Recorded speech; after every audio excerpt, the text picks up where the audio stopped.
eres un Dios bueno. Tú eres el camino que conduce a la verdad.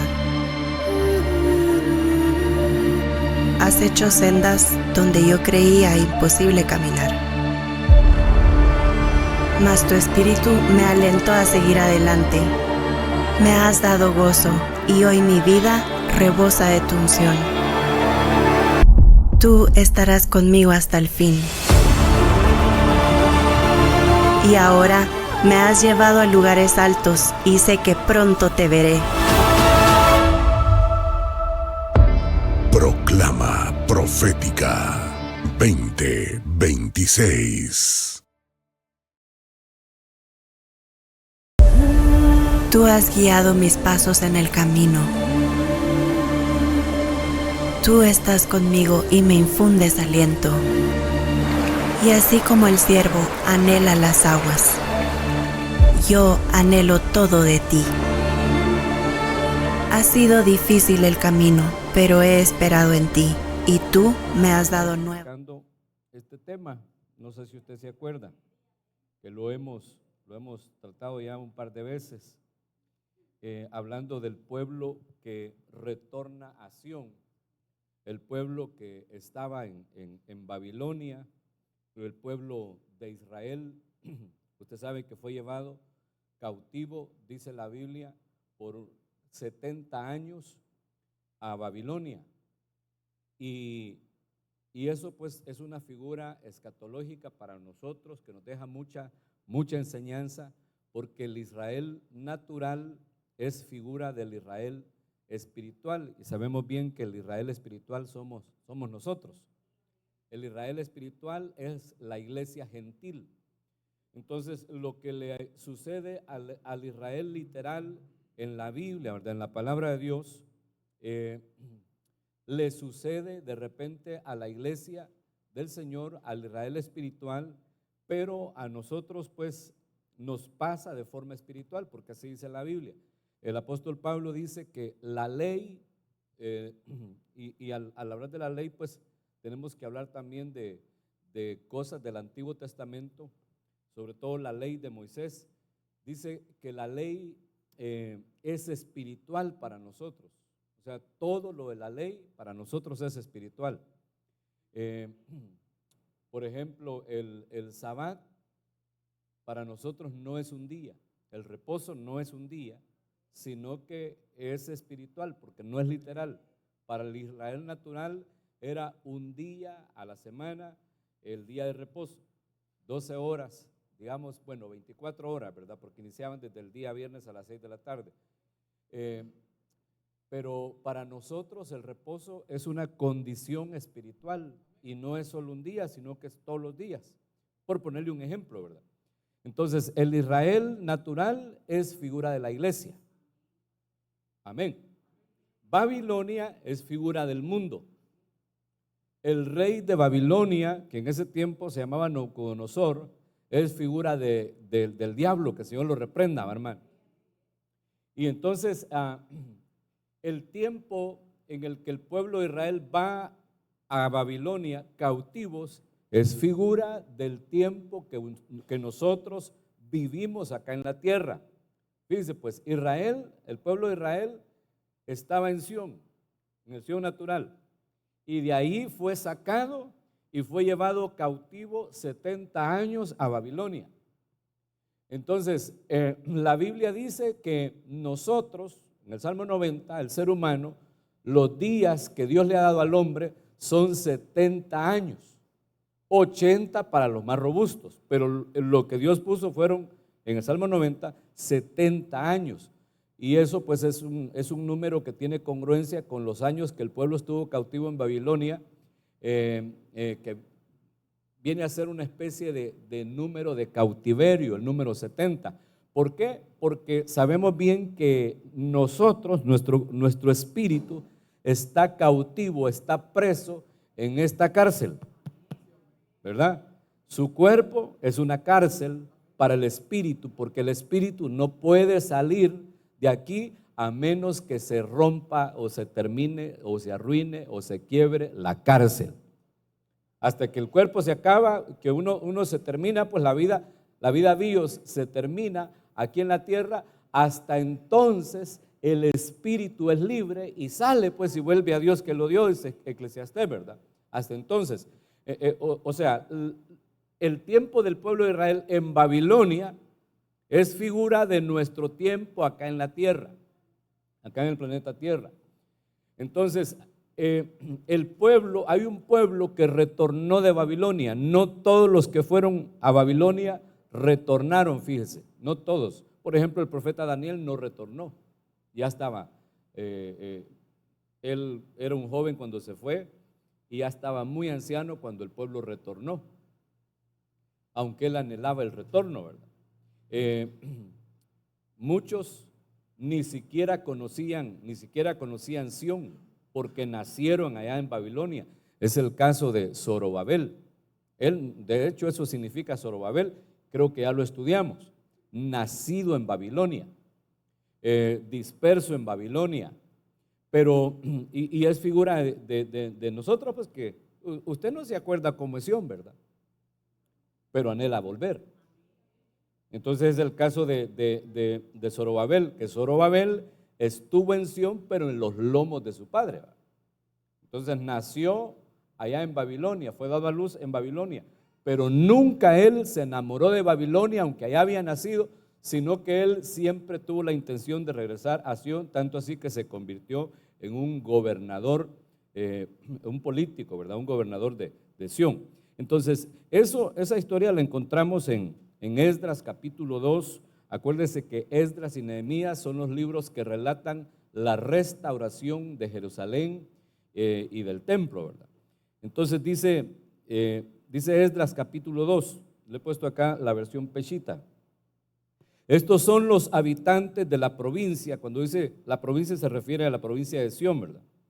Los habitantes de la provincia que retornaron de la cautividad, a quienes Nabucodonosor, rey de Babilonia, había sometido a cautiverio y llevándolos a Babilonia. Ellos volvieron a Jerusalén y a Judá y se fue cada uno a su casa. Nosotros, hermano, vamos a tener un retorno y mire que no se ha terminado, ¿verdad? El año del retorno. Vamos a retornar a Sión celestial. Vamos a regresar a la Jerusalén celestial, no a la Jerusalén terrenal, sino a la Jerusalén celestial. Y eso va a suceder cuando suene la final trompeta. Solamente que no todo el pueblo que se fue cautivo a Babilonia y que conocían de Dios, obviamente, no todos regresaron. Eso quiere decir que solo es un grupo muy selecto, seleccionado por el Espíritu Santo, ¿verdad? Por el Señor, el que va a retornar cuando suene la final trompeta. Entonces dice en el siguiente versículo: regresaron con Zorobabel, Josué, Nehemías, Seraías, Reelayas, Mardoqueo, el que era tío de Esther, ¿verdad? De la reina Esther, Bilsán, Mispar, Bigbai, Rehum y Baaná. Y luego dice, aparte de todos estos nombres que se mencionan al principio, dice, estos son, es lista de los hombres del pueblo de Israel. Mire, lista de los hombres del pueblo de Israel. Y aquí hay 2 puntos, porque si usted tiene su Biblia abierta, ahí comienza una gran lista de todos los que regresaron.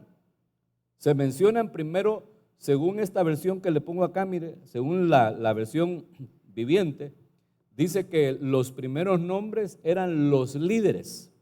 Ahí aparece Zorobabel, Jesúa, Nehemías, Seraías, Relaías, Mardoqueo, Bilsán, Mispar, Bigbai, Rehum y Baaná, o Baana, dice esta versión, ¿verdad? 11 líderes. Y luego dice, este es el total, aquí está leyendo conmigo, este es el total de los hombres de Israel que regresó del destierro. Aquí están siempre los 2 puntos, miren. Y comienza una larga lista, porque este tema, hermanos, se vuelve inmenso. ¿Por qué? Porque hay que estudiar todos esos nombres. ¿Por qué hay que estudiarlos? Porque en la Biblia nada está por gusto, ¿verdad? Nada está simplemente por rellenar un espacio, sino que en todo Dios nos ha dejado una enseñanza, y si ha dejado ese largo listado de nombres, creo yo que es con el propósito de enseñarnos cuál es el perfil de los que retornan a Sión, cuáles son las características de los que van a retornar a Sión, que serían los arrebatados, ¿verdad? Es decir, ¿qué necesitamos nosotros en nuestra vida espiritual? ¿Qué condiciones necesitamos reunir? ¿Qué características debemos tener en nuestra condición espiritual si anhelamos regresar? El problema es que muchos no anhelan regresar, tristemente, ¿va? No anhelan regresar a la casa del Padre. Entonces, yo creo que ya hablamos de Zorobabel. Ese fue el primero, ¿verdad?, el que platicamos. ¿Cuál es el que sigue? El siguiente es Jesúa, ¿verdad? Entonces de ese vamos a platicar ahora, de Jesúa o Yeshua. Yeshua dice usted, va, en su idioma natal. Yeshua significa Jehová es salvación. Entonces ya estudiamos a Zorobabel. Zorobabel significa extranjero en Babilonia, dispersión en Babilonia, simiente de Babilonia, también nacido en Babilonia. Pero cuando estudiábamos a Zorobabel, decíamos que Zorobabel, aunque había nacido en Babilonia, siempre se consideró un extranjero en aquel país. Y esos son los arrebatados. La gente que va a retornar a Sión, cuando suene la final trompeta, son gente que se consideran extranjeros en este planeta, extranjeros en esta nación, no solo en la nación de El Salvador, sino en el mundo, porque así dice la Biblia, que somos extranjeros y advenedizos. El que se considera extranjero sabe que esta patria no es su patria, lo dice Hebreos, sino que anhela una patria mejor, una patria celestial, vive con el deseo, con el anhelo de regresar a esa patria. Eso es lo que estuvimos estudiando. Pero en el caso de Yeshua, Yeshua nos habla de aquellos que reconocen que Jehová es salvación, porque eso significa Yeshua. Reconocen, saben, tienen bien claro que la salvación únicamente viene de Dios, que nadie puede ser salvo por sus propias obras o por sus propios medios, sino únicamente por la sangre preciosa de nuestro Señor Jesucristo, por la misericordia del Señor. La salvación le pertenece a Dios y a nadie más. Los que entienden eso van a ser salvos.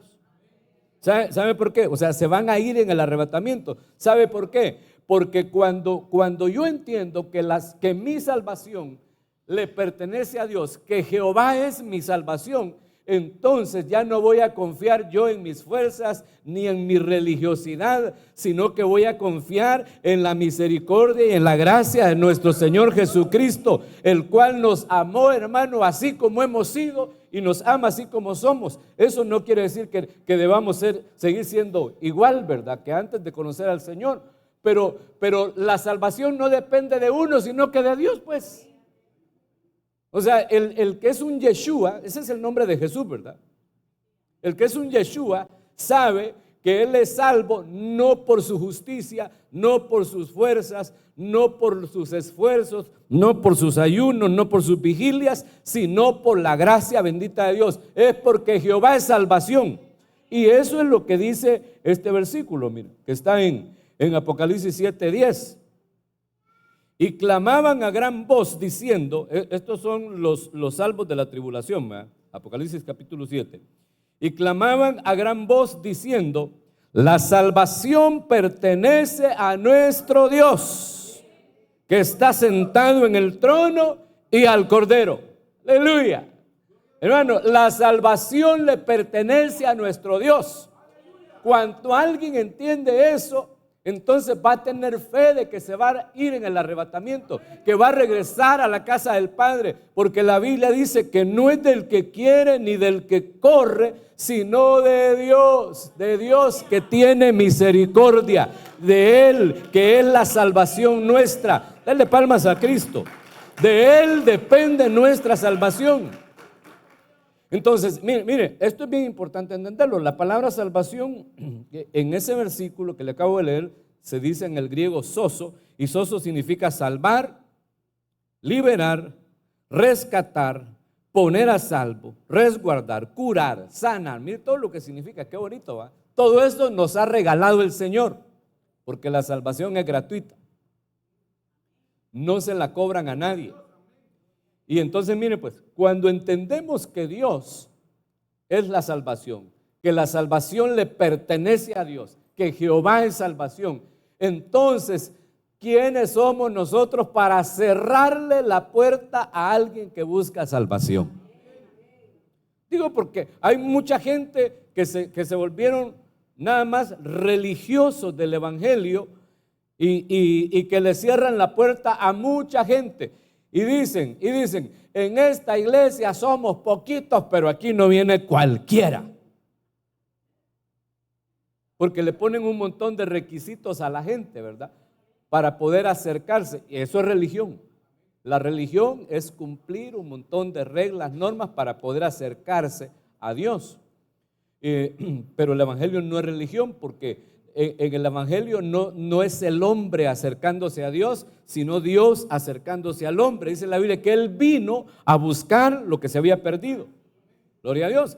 Entonces, el religioso, el legalista, que es como los fariseos de los tiempos de Jesús, le ponen un montón de requisitos a la gente para poder congregarse, para poder acercarse a Dios, para poder ser salvos, y si no, no lo reciben.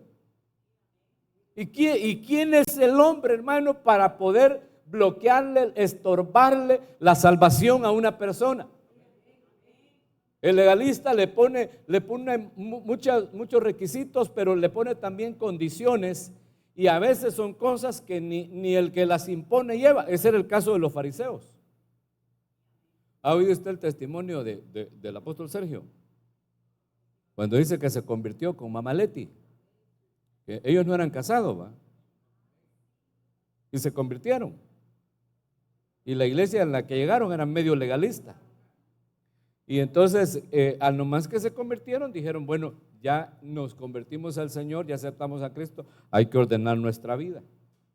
Y como era una iglesia grande, donde ellos aceptaron al Señor, había departamento de bautismo, departamento de matrimonios, y cada uno con su oficinita ahí, ¿verdad? Entonces dijeron ellos, bueno, lo primero que hay que hacer es que nos vamos a casar. Pues no estamos casados, hay que ordenarnos. Entonces fueron al departamento de matrimonios y dijeron, nos queremos casar. Y ya se bautizaron. No, pues no se pueden casar porque para casarse hay que estar bautizado, imagínense. Y entonces, bueno, pues vamos allá a bautismos. Y se van donde los hermanos de bautismo y dicen, nos queremos bautizar. ¿Son casados? No. Entonces no se pueden bautizar. Imagínense, entonces, ¿cómo hacían, ma?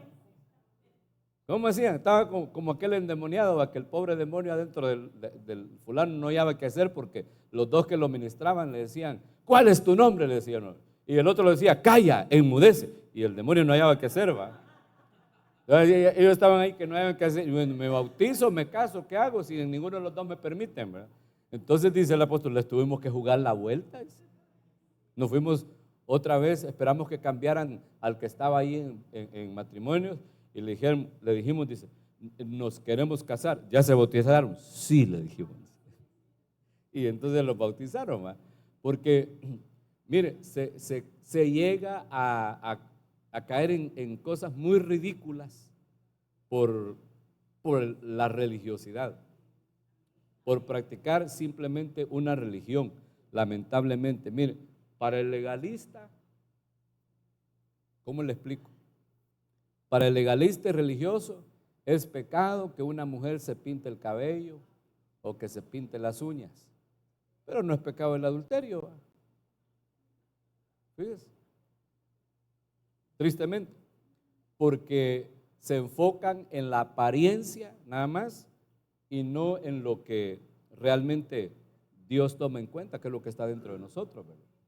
Pero el punto es que hacemos ese tipo de acepciones con la gente debido a que no entendemos que la salvación es de Dios, que a Él pertenece la salvación. Él es el que salva, no es el pastor, no es la iglesia, es el Señor el que extiende la salvación y que extiende la misericordia. Cuando entendemos eso, vamos a entender por qué Dios perdona, por ejemplo, a un asesino. ¿Usted perdona a un asesino en serie que mata a niños, niñas, violador y todo eso, mutilador? ¿Lo perdona? ¿Va que no? ¿Va que no lo perdona? Pero el Señor sí lo salva. No entendemos la magnitud de la gracia y la misericordia del Señor, no la entendemos. Por eso la Biblia dice que la salvación le pertenece a Dios y a nadie más. A Él le pertenece dar libertad, rescatar, poner a salvo. A Él le corresponde resguardarnos, curarnos, sanarnos. A Él y solamente a Él.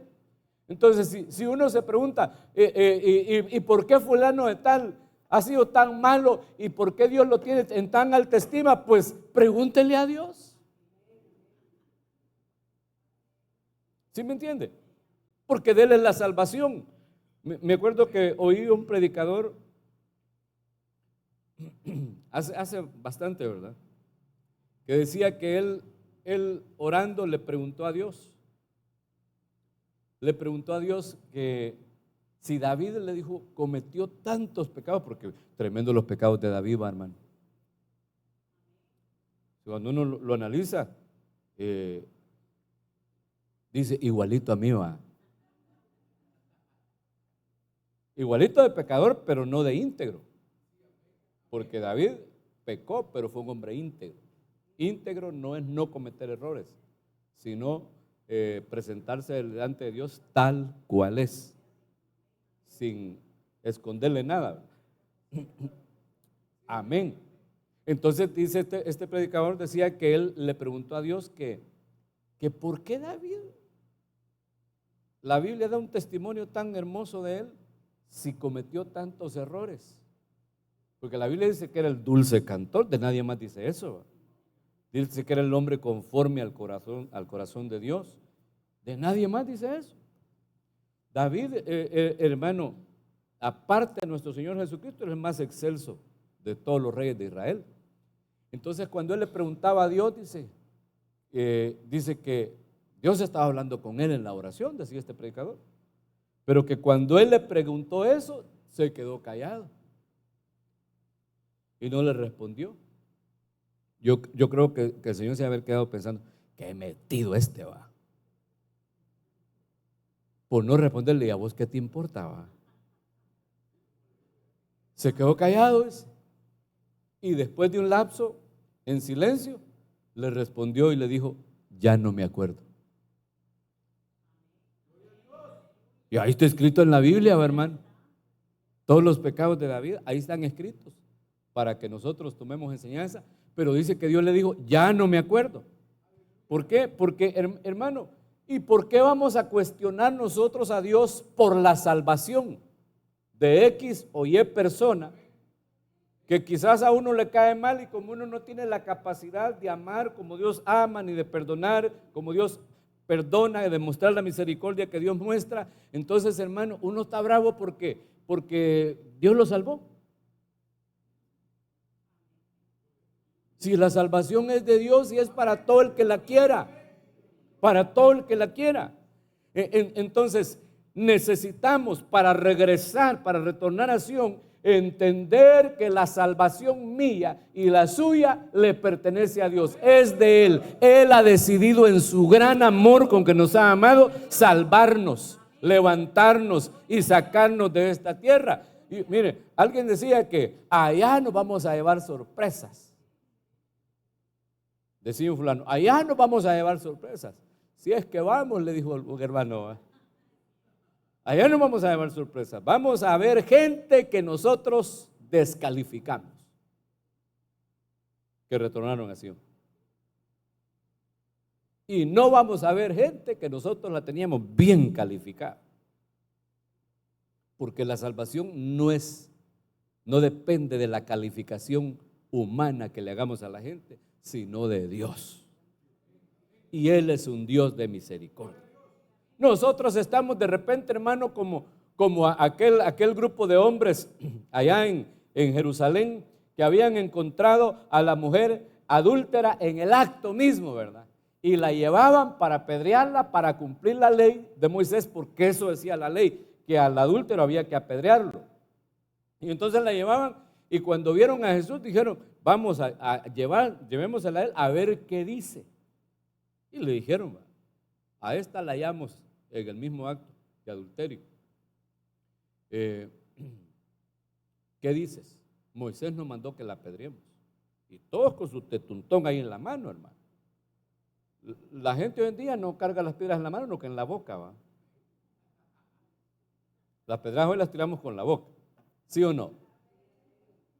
Y entonces dice la Biblia que el Señor escribía en el suelo, con su dedo escribiendo en el suelo.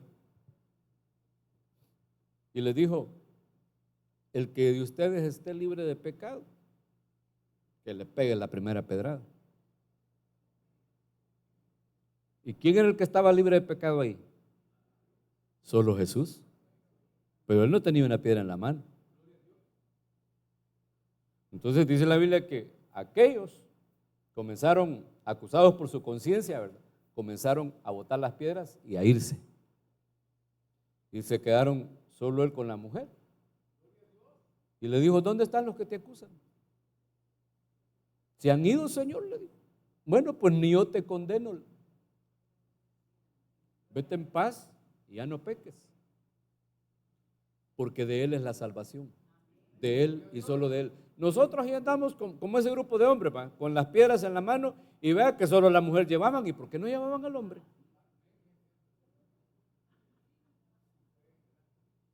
De repente comenzamos, cuando hay un caso así, a acusar a uno y al otro no, ¿va? Depende de qué sexo sea usted, ¿va? De qué género. Entonces, ¿apoya a la mujer o apoya al hombre? Y se vuelve guerra de los sexos, ¿va? Tristemente. Pero hermano, la salvación es de Dios. Es de Dios. Es de Dios. Y Él tiene un amor y una misericordia tan grande. La Biblia dice que Él es rico en misericordia. O sea, rico en misericordia es que nunca se le acaba la misericordia. Nunca se le agota. Por eso Él salva al más vil de los pecadores. La Biblia dice que a lo vil y menospreciado del mundo escogió Dios. Entonces aquí estamos nosotros como escogidos de Dios, porque éramos lo vil y lo menospreciado del mundo. Amén. Entonces miremos qué más dice la Biblia acerca de la salvación. Fíjense que yo le puse acá algo acerca de lo que implica la salvación de Dios, la salvación que Dios nos ofrece. Solo el tema de salvación, usted sabe que es muy amplio, pues, y hay muchas cosas de qué hablar. Entonces yo le puse de qué somos salvos. Se lo puse así, perdone que no le puse citas bíblicas, pero todo tiene su cita bíblica, ¿verdad? No solo una, sino que muchas, porque la doctrina de la salvación es una de las doctrinas más amplias. Quizás no logra ver, va, hermano. Ponga los lentes, así como yo. Mire. Número 1, salvos del pecado. Al ser salvos del pecado, Dios, mire, Dios es el único que salva el pecado, nadie más puede hacerlo. Al ser salvos del pecado, somos salvos de culpa. No tiene por qué estar usted ahí así, ¿ve? Por mi culpa, por mi culpa, por mi gran culpa. No tiene que estar ahí, ni de acusador, va, porque, bueno, hay gente que es buena para acusar y sepa que la Biblia le llama acusador al diablo. Entonces cualquiera que anda de acusador, con el dedo señalador, es un hijo del diablo, bíblicamente hablando. Se lo digo así con propiedad, pero con amor, va. Porque aquí no hay acusadores, va, digo yo, va. Sí, bueno, antes se cantaba un coro, va. Bueno, hay iglesias que todavía lo cantan, un coro acusador que decía, yo tengo la culpa de que no baje la bendición. ¿Sí se acuerda? Y luego, tú tienes la culpa, así con el dedo, tú tienes la culpa de que no baje la bendición. Y después, y hay fuego en el altar.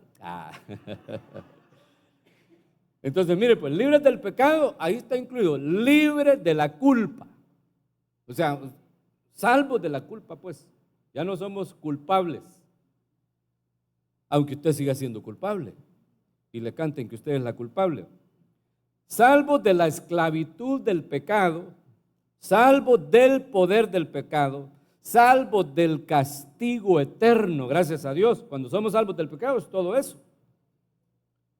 Mire, también nosotros, con la ayuda del Señor, déjeme ver qué pasó aquí.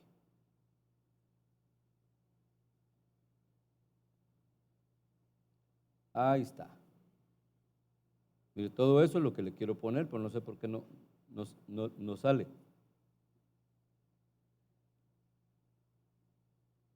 Salvos de la muerte espiritual, de la muerte eterna, que la muerte física, si el Señor no viene, lo va a alcanzar. Pero ahí la Biblia dice que lo que sucede es que dormimos en el Señor, pero ya no hay muerte espiritual en nosotros, ya no hay muerte eterna. Salvos de la ira de Dios, de la ira venidera, del juicio final. Salvos del poder de Satanás, que el Señor lo reprenda, de su autoridad, salvos de su reino de tinieblas, salvos del mundo pecaminoso, salvos de la influencia del sistema del mundo, salvos de la maldad presente, porque sí hay maldad en estos días, hermano. Salvos de nosotros mismos. El Señor nos salva aún de nosotros mismos, del viejo hombre, de la carne y de los deseos de la carne. El Señor nos salva. Salvos de la mano de enemigos físicos y enemigos espirituales. El Señor es quien nos salva. Salvos de peligros y de tribulaciones, peligros físicos, aflicciones y adversidades. El Señor nos salva. Salvos de la corrupción del mundo, del deterioro moral, salvos de los deseos mundanos, de la vanagloria de la vida. Y por último, salvos de la presencia del pecado. Eso es a futuro, cuando nos vayamos de acá, ahí ya no va a haber más pecado alrededor de nosotros como ahora, hermano, que hay pecado por todos lados, por todos lados. Eso tiene que ver con la glorificación, la transformación del cuerpo y la vida eterna ya sin pecado, gracias a Dios, va. Porque hoy ya pecó usted este día. Solo hermano Quique, va. Ya le vamos a decir como el cura, estáis perdonados. También. Entonces, mire pues, la salvación de Dios es todo eso y más, mucho más. Y es gratuita. No tiene que hacer nada, no tiene que pagar nada, no tiene que hacer esto, no tiene que hacer lo otro. Yo creo que ni los ministros ni la oficialidad de una iglesia somos nadie para negarle la salvación a aquel que viene a buscarla. Por ejemplo, nosotros definitivamente no estamos en contra de que se congregue un homosexual, una lesbiana o una prostituta. Le iba a decir ramera, pues va a pensar usted que es vendedora de ramas, ¿va? No estamos en contra de eso. De lo que estamos en contra es de que alguien de ese tipo, y tal vez no solo eso, sino que ahí entra un montón de cosas con las que está viciado el cuerpo de repente, ¿verdad? La persona, lo que sería inaceptable es que el propósito al congregarse sea contaminar a otros. Pero si el propósito al congregarse es buscar la salvación de Dios, no hay por qué negarla. En ninguna manera. La Biblia dice, ¿quién es el que acusará a los escogidos de Dios si Cristo es el que murió? O sea, Él es el que pagó por nuestros pecados. No he sido yo como ministro, sino que ha sido Cristo. Claro que nosotros, por lo mismo que le estoy diciendo, necesitamos como ministros ser vigilantes de la puerta, en el sentido de de saber quién entra al rebaño y quién sale, ¿verdad? Necesitamos estar observando ese tipo de cosas. Pero ahí no es nadie la persona para decirle, mire, usted no se puede congregar aquí. Claro que hay razones, bíblicamente hablando, para excomulgar a alguien. O sea, no todo es un absoluto, ¿verdad? Sino que, por ejemplo, en 1 Corintios capítulo 5, el apóstol Pablo ordenó que se excomulgara a un fulano que estaba en esa iglesia y fue excomulgado. También a una de las 7 iglesias, no recuerdo a cuáles, de las 7 iglesias de Apocalipsis, se le señala el Señor y le dice, y tengo contra ti que toleras, oiga, que toleras a la Jezabel ahí adentro, como que era la mujer del pastor, ¿va? Quizá, ¿va? Porque dice que ella enseñaba a los siervos de Dios, los seducía y los seducía para que cometieran pecado, fornicación y para que adoraran a los ídolos. Pero lo que le señalan al pastor y a la iglesia es que toleraba, o sea, que lo que tenían que haber hecho, si ella no se quería arrepentir, porque ahí dice que Dios ya le había dado tiempo para que se arrepintiera, lo que tenían que hacer era no tolerarla. Entonces, hay casos así bien específicos, ¿verdad? Donde hay cosas que no se pueden tolerar y que de repente hay alguien al que se le tiene que excomulgar. Pero en general, solo porque a mí se me ocurre, o solo porque usted viene con X color de camisa, le vamos a decir, mire, usted no puede entrar, no puede venir a la casa de Dios. No es así, no es así. Como aquellos pastores que le imponen un montón de requisitos a la oveja para que se bautice. Fíjese, ¿dónde dice la Biblia que el que se va a bautizar tiene que pasar 6 meses de doctrina? Deme un versículo bíblico. ¿Va que no hay? ¿No hay? Pero si hay varios para afirmar que el que se convierte tiene que ser bautizado inmediatamente. Inmediatamente.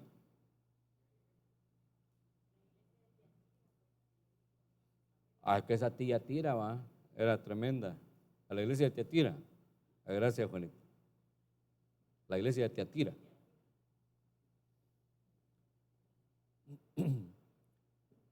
Mire, cuando usted lee en la Biblia, por ejemplo, va el etíope que había subido a Jerusalén a adorar, iba en su carruaje y dice la Biblia que el Espíritu Santo mandó a Felipe, el evangelista, a ese camino, y cuando venía el carruaje le ordenó que se subiera.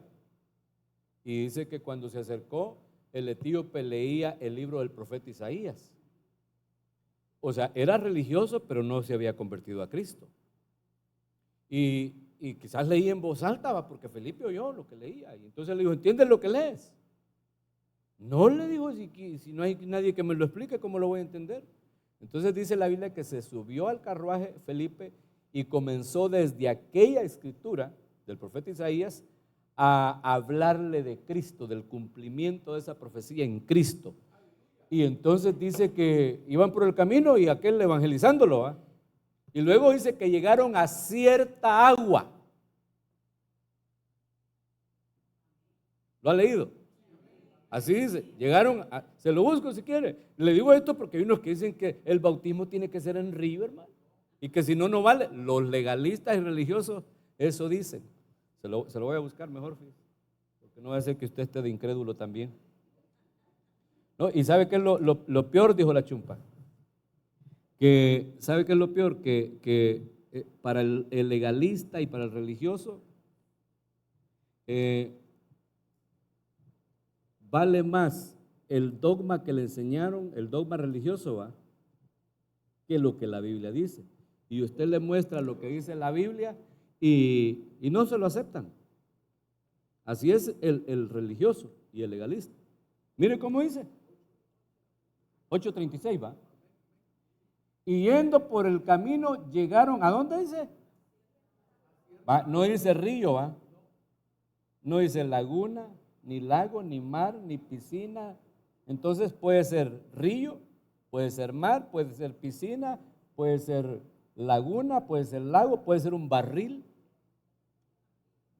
Lo importante es que haya agua para bautizar a la persona, según ese versículo. Pero yo he oído a muchos. Bueno, para no irlos, espérame, quiero ver si no está aquí, no es el que meta la pata también.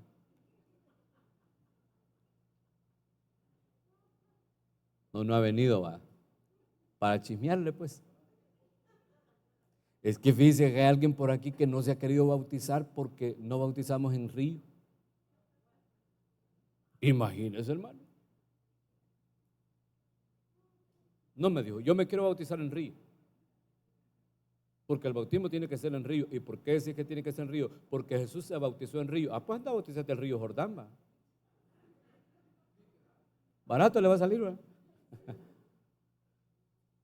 Ahí dice, y llegaron a cierta agua. Si bautizamos una vez a un hermano, nos hicieron que lo lleváramos a río, y allá en el río lo íbamos a bautizar en una poza, dijeron no, allá en el Chiflón, allá donde está corriendo el agua.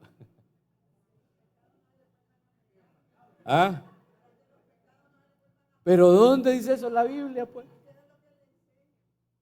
Pero la Biblia dice, llegaron a cierta agua, Y entonces, ¿qué más dice? Y dijo el eunuco, aquí hay agua, ¿qué impide que yo sea bautizado? Le preguntó a Felipe. Y entonces Felipe le dijo, mira, primero te tenemos que adoctrinar 6 meses. Al final te vamos a hacer un examen. Si sacas arriba de 8, te bautizamos. ¿Va que no le dijo eso? Cabal, no le dijo, mira, aquí es laguna, tiene que correr el agua. No le dijo eso. No le dijo, mira, y ya te casaste. ¿Ya te casaste? ¿Va que no le dijo eso? ¿O sí? Pero nosotros le ponemos un montón de requisitos. Entonces, ¿qué le dijo? Felipe dijo, si crees, aleluya, si crees de todo corazón, bien puedes, porque la salvación es de Dios. Y lo que se necesita para ser salvo es creer.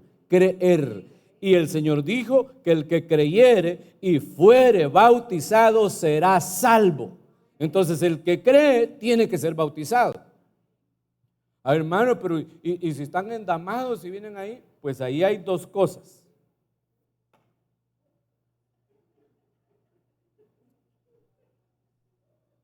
O sea, si no están casados, pues, como le decía hace un rato, no todo puede ser un absoluto y cada caso es diferente. Imagínense que viene un caso de un par de una pareja que están acompañados, no se han casado, pero ellos se convierten al Señor. Entonces, y ellos dicen, los queremos bautizar. Uno obviamente les tiene que preguntar, hermano, ustedes ya están casaditos, legalmente ¿cómo está su relación? Y ellos dicen, no, pero nos vamos a casar al no más poder. Entonces, los bautizamos. Pero si dicen, no, fíjese que yo no creo en el matrimonio, porque yo conozco gente que así dice en las iglesias. No, nosotros así estamos bien, no creo en el matrimonio. Qué tremendo eso, ¿va? O dicen, no, yo necesito pensarlo bien. Ya tienen hasta hijos o hasta nietos a veces, ¿va? Y todavía lo están pensando si se casan o no se casan. Entonces a esos no hay que bautizarlo, porque no quieren ordenar su vida. O sea, no es una regla general, pues, no es así nomás. Entonces el legalista piensa que la salvación es de él. Y hermano, la salvación es de Dios. Dios es salvación.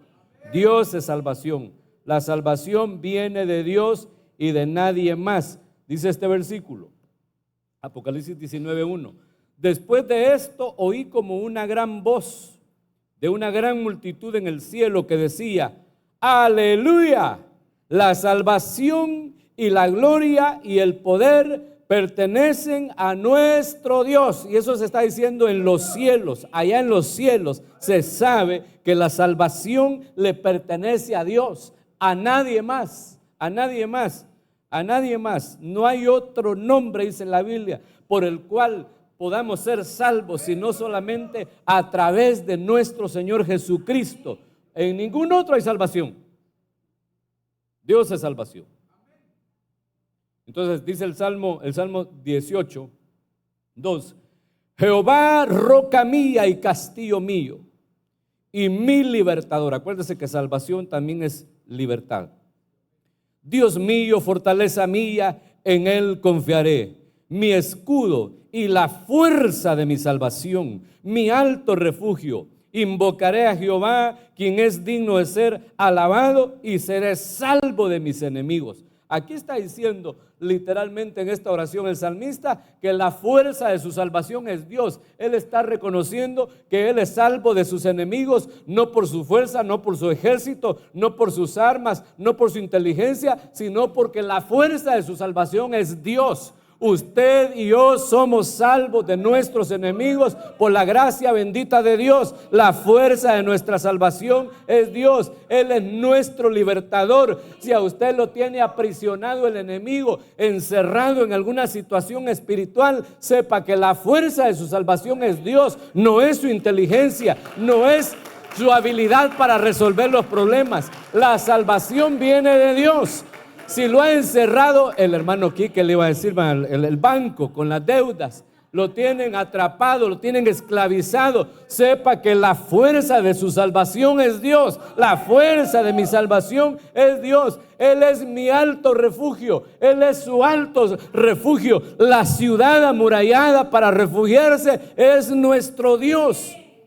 No depende de otra cosa, no depende de sus amistades, de las influencias que usted tenga. Dios es salvación, Dios es salvación, nadie más, nadie más.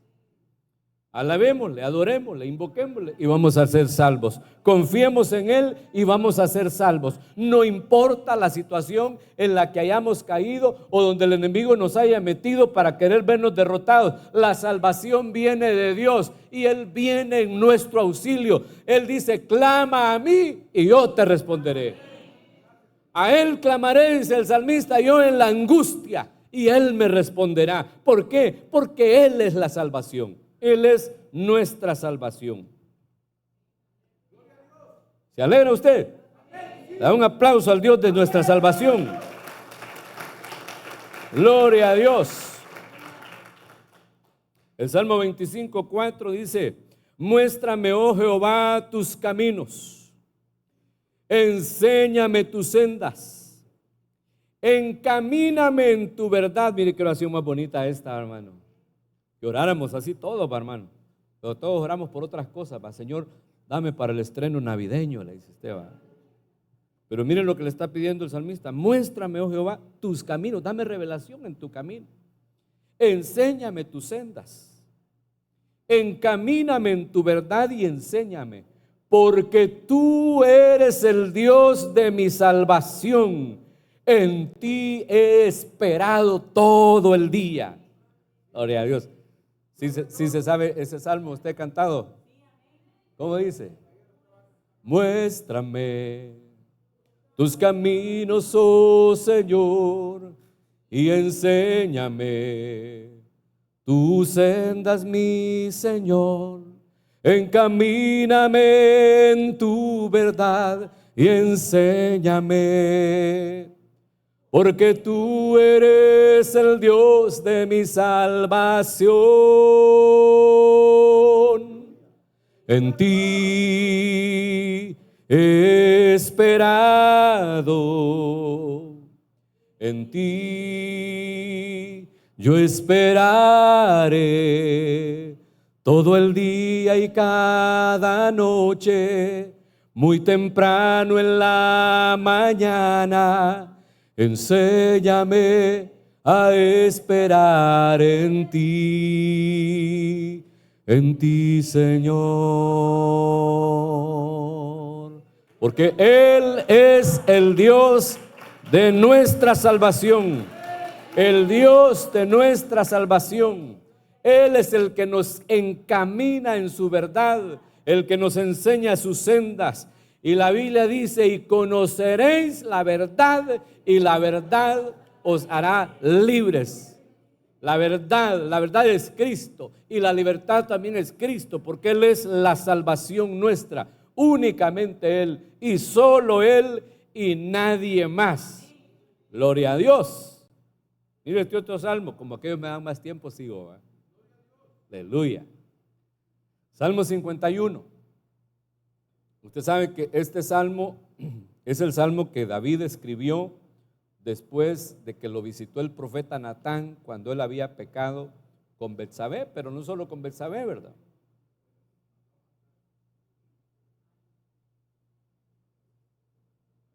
También había matado a Urías. O sea, no solo fue un pecado el que cometió David. Dice la Biblia que el relato de David, cuando él pecó, dice: en el tiempo que los reyes salen a la guerra, David se quedó en su palacio y mandó al ejército. Entonces se acomodó, ¿va? Primer pecado. Hermano, la comodidad es pecado. Primer error de David, se quedó acomodadito. Y entonces dice que en su tiempo de ocio, un día en la azotea de su casa, en la terraza, digamos, vio a la vecina bañándose. Y obviamente no se bañaba como cuando usted va a la playa, ¿va? No se bañaba con manga larga. Y usted pensaba que le decía con traje de 2 piezas, ¿va? No, sí, ahí les veo a veces las fotos. Sí, las que se toman fotos en traje de 2 piezas no nos han aceptado en Instagram, ni a mí ni al apóstol. Pero otros nos las enseñan de todas maneras, ¿va? Mire, pastor, usted sabe cómo es bueno con el chisme, ¿va? Sí, las de manga larga sí, ¿va? Ahí las miramos en el Facebook, se anda mañana, con camisón. Entonces aquella no se bañaba. No cree usted que se está bañando con camisón o con manga larga, ni siquiera con traje de 2 piezas. Entonces la Biblia dice que David la vio. Otro pecado, ¿va? Vio pornografía porque la vio chulona. Otro pecado. Y como de ver dan ganas, bárbaro. Así dice el dicho.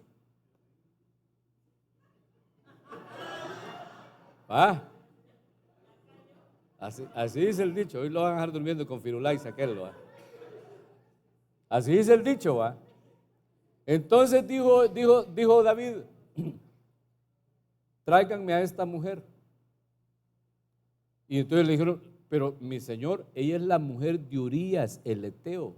¿Qué me importa? Dijo David, aquí yo mando, yo soy el rey. Otro pecado: abuso de autoridad. Como yo soy el rey, tráiganla. ¿Qué me importa que sea la mujer de Urías? Entonces se la llevaron, hermano. La Biblia dice que durmió con ella, aunque yo creo que no durmió, ¿va? Toda la noche. Y no haber sido ni siquiera una vez, ¿va? Porque Urías andaba en la guerra. Estaba lejos. Entonces David, hermano, la embarazó. Y cuando la embarazó, llegó ella a decirle: va, mira, papito, vas a ser papá. Entonces se le ocurrió una brillante idea, una ideota, ¿va, hermano?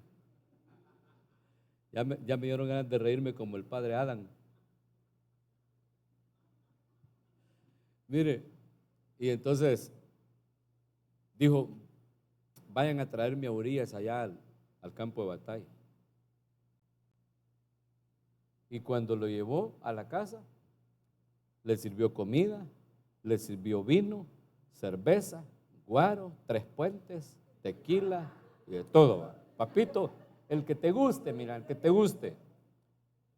Y hermano, no quiso beber el Urías. Dijo: no, le dijo, porque mis hermanos están allá arriesgando su vida en la guerra, y cómo yo voy a estar aquí disfrutando la mesa. Ahí se sintió acusado David, hermano, porque él era el que estaba en esa condición. Entonces, como no se quiso embolar, le dijo, bueno, andate para la casa pues. Pero no se quiso ir, se quedó durmiendo allá afuera, porque dijo él, no puede ser que yo vaya a dormir calientito con mi mujer si ya mis hermanos están a punto de perecer en la batalla. Entonces, ¿qué era lo que pretendía David? ¿Ah? ¿Cómo? Meterle un golazo, así ve, con chanfle, esquinado. Y el Urías era morenito y el hijo le iba a salir ojos verdes y rubio, porque así era David, de la Biblia que era rubio, y se imaginaba. Entonces, como no pudo meterle el gol, entonces le dio una carta sellada para el general del ejército, y ahí va la sentencia de muerte.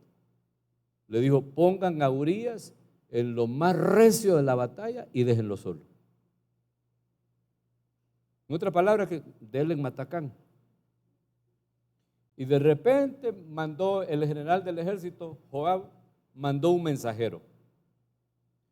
Ve y dile al rey David este reporte de cómo estaba la guerra, cuántas bajas habían tenido y todo eso. Y cuando él se exalte, se enoje y comience a decirte, ¿y por qué se acercaron tanto a la muralla que no saben que ahí están los arqueros? Entonces, cuando lo mires bravo, le vas a decir, también tu siervo Urías ha muerto. Mire cómo lo tenían ya de patear la cola al rey, ¿va? Y así hicieron. Cuando llegó la noticia, dijo David, como ya es viuda, me voy a casar con ella. O sea, como los políticos así son, hermano. Me quiero casar con usted. Y le cantó, lástima que seas ajena, ¿va? Y entonces ella le dijo, no, pues yo tengo esposo, no tengas problema, yo te enviudo. Algo así como cuando llegaba Sánchez Serén a ofrecer el puente a no sé qué pueblo ahí en Oriente, y le decían, pero aquí no tenemos río, les voy a hacer el río primero. Algo así estaba el David. Como no era viuda, pues te vamos a enviudar para que nos podamos casar. Entonces una serie de pecados, hermano, terribles, terribles. Entonces cuando llegó Natán y lo confrontó, el profeta Natán, entonces él escribe el Salmo 51, que es un salmo muy lindo, un salmo de arrepentimiento. En el verso 14, él le dice a Dios, líbrame de homicidios, o sea, sálvame, porque salvación es libertad también, liberación, ¿verdad? Líbrame de homicidios, o sea, sálvame de homicidios. No permitas que yo mate gente inocente. No lo permite, porque David había matado a mucha gente, pero en la guerra eran enemigos. Pero este se le contó como homicidio. También David tenía un montón de mujeres, tenía un harén porque era el rey. Pero la mujer de Urías se le contó como adulterio.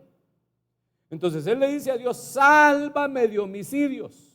O sea, él está entendiendo que es un homicida, que mató a un inocente, a uno de sus siervos, que ni siquiera era israelita y estaba ahí al servicio del rey, era un heteo.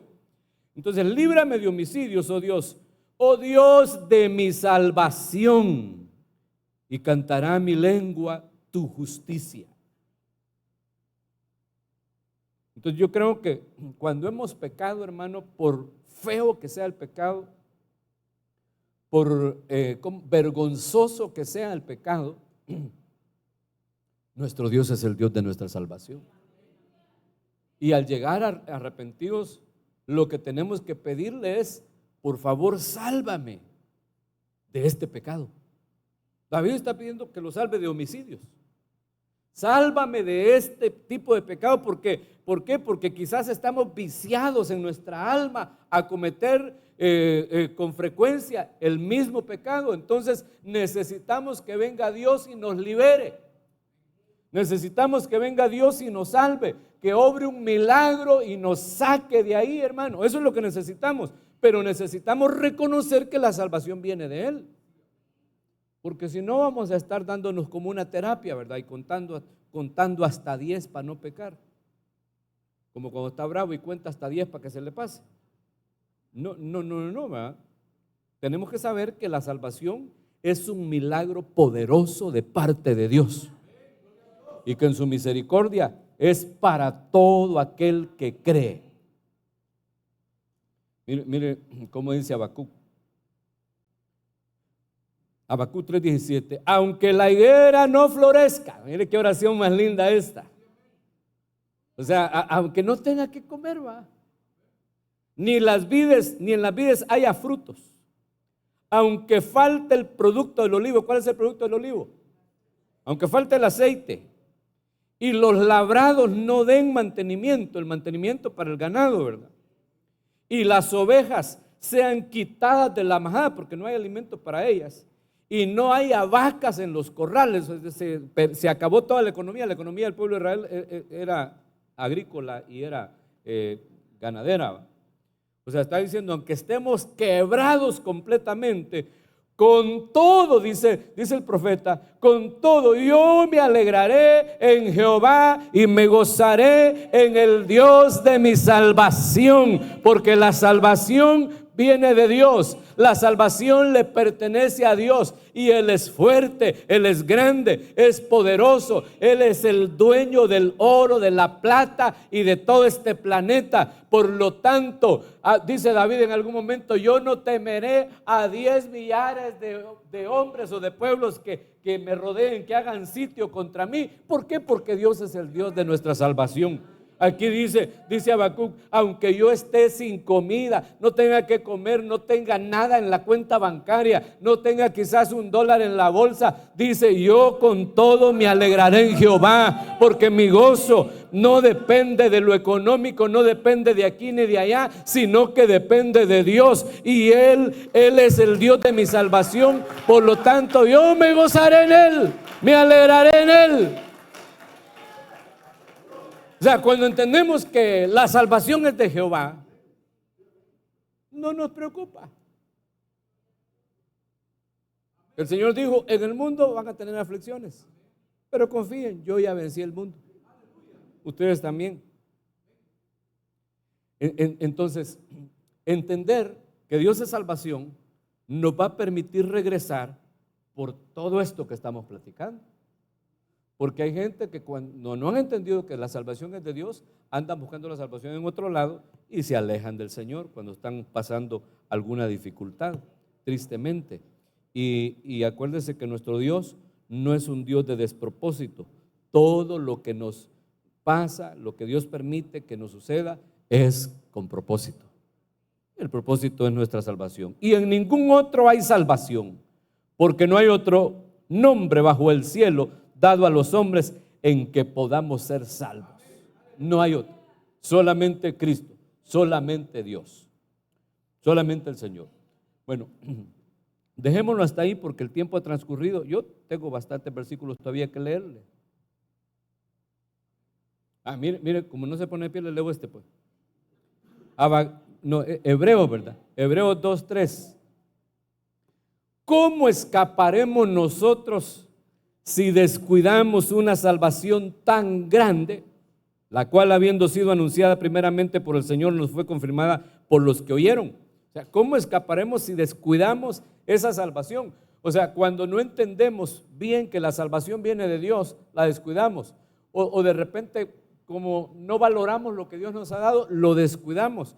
Y el hecho de que la salvación venga de Dios y no de nosotros, no quiere decir que la tenemos nosotros, ¿cómo le digo?, garantizada al punto de que podemos hacer lo que se nos da la gana y seguir siendo salvos, como enseñan en alguna iglesia por ahí, salvo siempre salvo. Sino que si nos descuidamos, hermano, podemos perder la salvación. La podemos perder si no la valoramos, pues, porque es tan grande, hermano, la salvación que el Señor nos ofrece como para que la descuidemos. Es demasiado lo que Dios nos da como para que lo menospreciemos. Esta otra versión, el mismo versículo dice, siendo esto así, ¿cómo podremos salir nosotros bien parados si desdeñamos una salvación de tanto valor? Pero como dicen que lo que no cuesta se hace fiesta, hermano. Como no nos cuesta a nosotros, sino que le ha costado a nuestro Señor, de repente nosotros terminamos desdeñando algo que tiene tanto valor, menospreciando algo que tiene tanto, pero tanto valor para nuestra vida, porque, hermano, la Biblia dice que nadie puede pagar el precio de su salvación, la salvación de su alma, nadie, absolutamente nadie. El único que puede pagar la salvación es Cristo, y ya la pagó. Vaya, pues le sigo leyendo como no se para.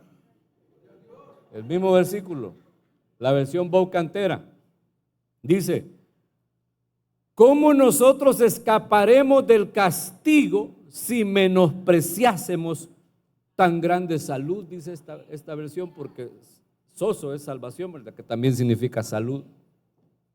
¿Cómo escaparemos si menospreciamos tan grande salud? Hermano, si usted está enfermo, el Señor es su salud. El Señor es su salvación. La salvación viene de Dios. No importa lo que le haya dicho el médico, no importa la sentencia que le hayan dado, no importa que le hayan dicho, no sé qué le han dicho, ¿va? Mire, váyanse a comprar de una vez la caja, le dicen. El bolo pensó que la caja de cerveza, va, pero era la caja para que lo entierren. Al otro le dijo el doctor: mire, don fulano, le vamos a mandar a hacer una placa de rayos X, le digo, no de esas de mármol. O sea, está diciendo que se iba a morir, va. Yo no sé qué sentencia el doctor le ha dado, pero la última palabra la tiene Dios, porque la salvación viene de Dios. Por eso esta versión dice: ¿cómo escaparemos del castigo si menospreciásemos tan grande salud? Tan grande salud. Dios le salva a usted la enfermedad. Amén. Ay, si no hay nada en el piano, va. Yo esperando que tocaran el piano, mira. Qué barbaridad. Bueno. Cantamos ese coro del Salmo.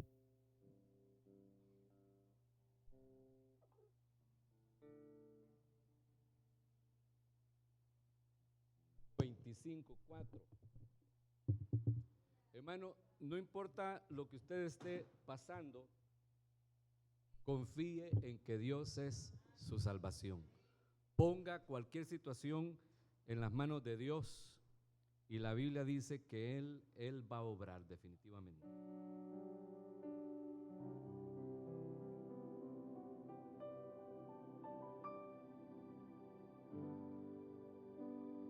Muéstrame tus caminos, oh Señor, y enséñame tus sendas, mi Señor. Encamíname en tu verdad y enséñame, porque tú eres el Dios de mi salvación. En ti he esperado, en ti yo esperaré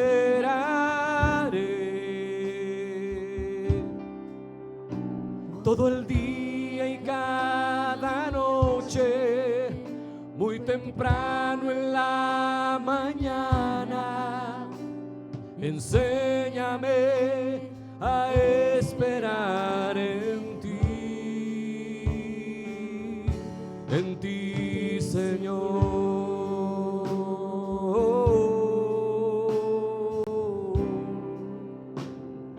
Una vez más, muéstrame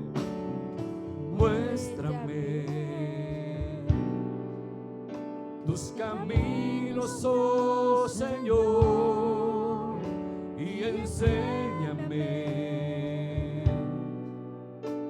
tus sendas, mi Señor.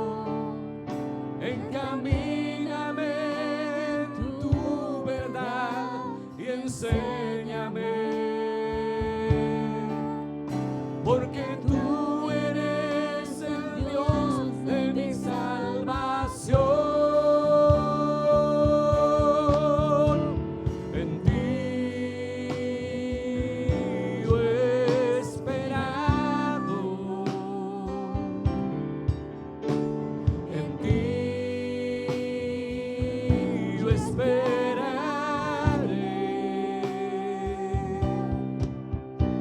todo el día y cada noche, muy temprano en la mañana.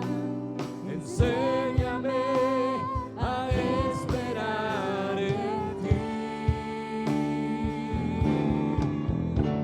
En ti yo he esperado. En ti yo esperaré. Todo el día y cada noche, muy temprano en la mañana. Enséñame a esperar en ti, Señor.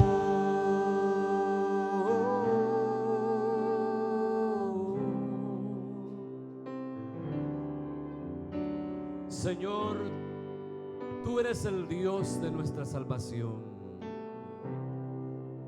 En ti esperamos, en ti confiamos, en ti hemos creído. Por favor, oh Dios, aproxímate, apresúrate a salvarnos. Aquel que está enfermo, Señor, sálvale, sálvale de su azote, sálvale de su enfermedad. Aquel que está angustiado por una deuda, porque el acreedor le tiene esclavizado, le tiene acorralado, sálvale, acude, oh Dios, en su auxilio. Acude pronto, Dios, a socorrernos, porque tú eres el Dios de nuestra salvación. ¿A quién iremos, oh Dios? ¿A quién iremos? Tú eres el Dios de nuestra salvación.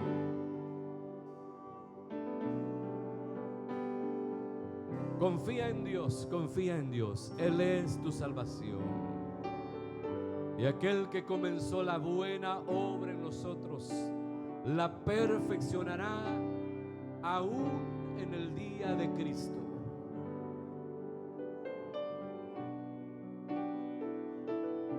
Padre bueno, gracias por tu palabra, gracias por tu enseñanza.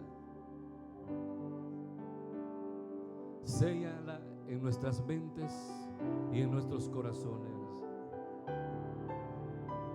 En el nombre de Jesús, despide a tu pueblo en paz y lleva con bien a cada uno hasta su casa. Amén, amén y amén. Dele fuerte ese aplauso al Señor.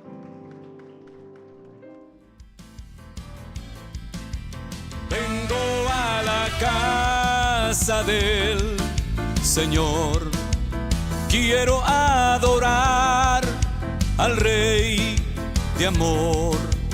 Vengo a la casa de mi Rey para tributar.